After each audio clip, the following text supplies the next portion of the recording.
Во-первых, сразу хочу заметить, большую благодарность выразить Госкомсен за то, что пригласили предпринимателей на обсуждение на этом общественном совете перечня социально значимых продовольственных товаров.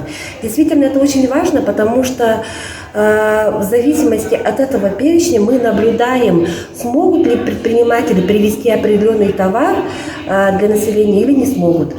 И ко мне, конечно, обращаются предприниматели, и есть большое количество обращений и жалоб именно по регулированию торговых надбавок и перечня. Вот, например, мы попросили, чтобы убрали бананы и виноград с арктических районов, потому что бизнес, в принципе, не может привезти, и население не ест эти фрукты. Также сгущенное молоко, потому что оно, в принципе, как бы даже и для здоровья не очень-то полезно, но почему-то в этом перечне присутствовало.